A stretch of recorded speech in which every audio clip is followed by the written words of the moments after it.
নমস্কার বন্ধুরা, পিয়ালি হেসেলে আপনাদের সকলকে স্বাগত জানিয়ে আজকে আরও একটি নতুন রেসিপি নিয়ে আমি পিয়ালি চলে এলাম। বন্ধুরা, আজ তৈরি করছি কাঁচা আমের চাটনি। অনুষ্ঠান বাড়িতে ঠিক যেরকম চাটনি আমরা খেয়ে থাকি সেই চাটনিটাই আজ আমরা তৈরি করব। আর কিভাবে তৈরি করছি সেটা ভিডিওটা প্রথম থেকে শেষ পর্যন্ত সঙ্গে থাকলেই আপনারা জানতে পারবেন। তো চলুন কথা না বাড়িয়ে শুরু করা যাক। চাটনি বানানোর জন্যে আমাদের লাগছে কাঁচা আম। আমটা প্রথমেই আমরা এইভাবে ধুয়ে নিয়েছি, কারণ এই চাটনিটা আমরা খোসা সমেত বানাবো, মানে আমের যে স্কিনটা এটা কিন্তু আমরা ছাড়াবো না, এইভাবেই পুরো চাটনিটা বানাবো। তো তার জন্য কি করতে হবে, প্রথমে আমটা কেটে নিতে হবে। আমটাকে পাতলা পাতলা করে পিস করে কেটে নিচ্ছি, ঠিক এরকমভাবে লম্বা করে। যদি বড় সাইজের আম থাকে তাহলে আপনারা এটাকে ছোট ছোট চৌকো চৌকো পিস করেও কাটতে পারেন। আমার আমটা একটু ছোট সাইজ রয়েছে বলে এটা আমি এইভাবে কেটে নিচ্ছি। এরপর আমরা এটাকে সিদ্ধ করব। তো চলুন ওভেনটা জ্বালিয়ে আমরা বসিয়ে নিচ্ছি, একটু জল দিয়ে দিলাম। এরপর এর মধ্যে আমগুলো দিয়ে সিদ্ধ করে নেব।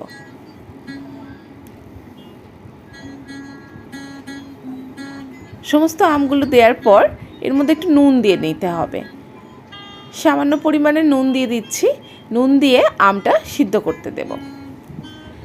দেখতে পাচ্ছেন আমটা সিদ্ধ হয়ে গেছে, তাই রঙটাও কিন্তু একটু চেঞ্জ হয়ে গেছে। এরপর একটা মশলা তৈরি করব চাটনির ওপর থেকে দেওয়ার জন্যে।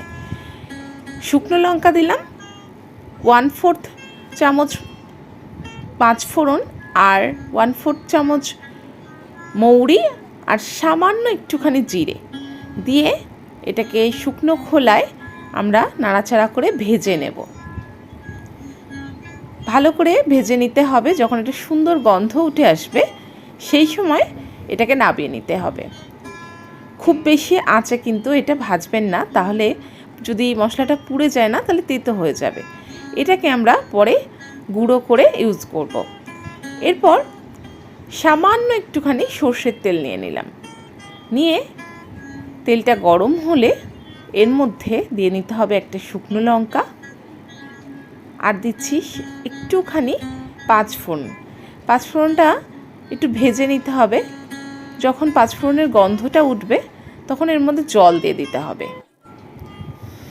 এরপর জলটা একটু ফুটে উঠলে তখন এর মধ্যে আমরা চিনি দিয়ে নেব।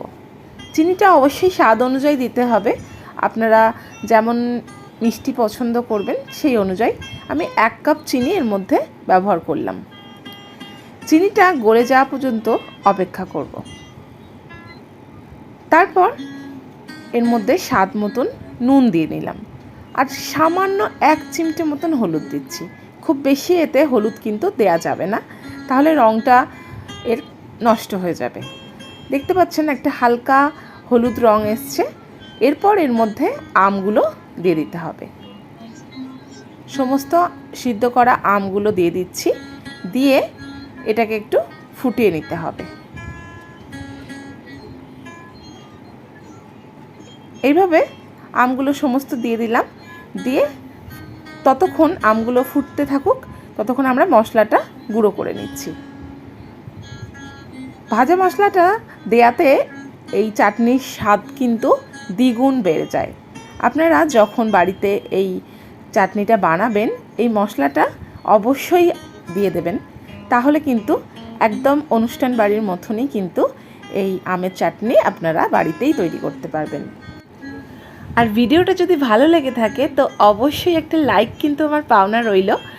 আর চ্যানেলটা এখনও যদি সাবস্ক্রাইব না করে থাকেন তো চ্যানেলটা সাবস্ক্রাইব করে বেল আইকনটি প্রেস করে রাখবেন।